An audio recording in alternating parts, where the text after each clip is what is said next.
Today, I want to speak to women on the issue of spirit husbands, or what some people just call incubus. And by this, I just mean that when you're asleep in your dreams, somebody comes and has sex with you. So normally this is a common phenomenon, and many women sometimes say they experience it. You're just sleeping in your dreams and somebody comes over to you and they have sex with you. Sometimes it's a familiar face, sometimes it's a stranger, sometimes it looks like consensual sex, sometimes it's actually like an assault, a case of rape happening while you're sleeping in your dreams. Now, while it just looks like a dream, I always like to tell people that dreams are a mirror into your spirit life. And there are so many spiritual encounters that take place in your dream so that most people don't pay attention to it. Now, the Bible normally says in the book of John 10:10, the enemy comes to steal, kill, and destroy. This is a verse you must actually mark every time I'm talking about spiritual warfare, because they are not just dreams. There's a goal. There's an intention behind this dream. The enemy has a plan to affect your life through this dream. What are the effects of having spiritual sexual encounters in your dream? A common intention of this is to anoint you with the spirit of lust. Most people who experience these demonic sexual dreams end up having a lot of lust. You become a very lustful person. You become a very sensual person. So after that experience, then you go out there and you have sex with other people. So you have this kind of anointing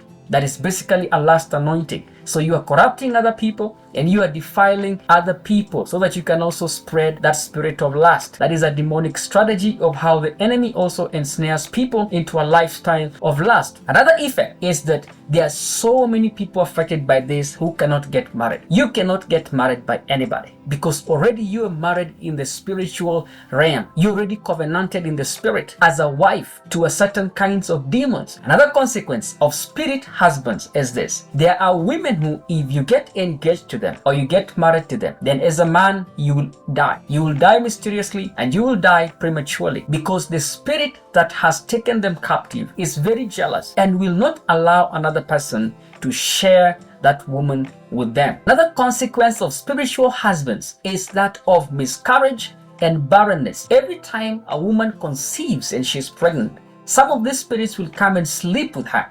And the moment they sleep with her, then she's going to have a miscarriage. And also because of these spirits are very jealous, you also find that they are not allowing some of these women to actually conceive. Now, I'm not trying to say that all miscarriages and barrenness are because of spirit husbands. That is not the case. Now that you know the truth, I want you to listen to me very carefully. These things don't just happen to people. Firstly, there are always open doors. Anytime people have encounters with the demonic, there are doors that are open. Some of the open doors that actually lead you to have spirit husbands and spouses, the issue of sin. If you walk in sexual sin, if you're immoral, chances are you'll have a demon. You'll have spirit husbands and you'll have spirit wives. Another open door are issues of witchcraft, sorcery.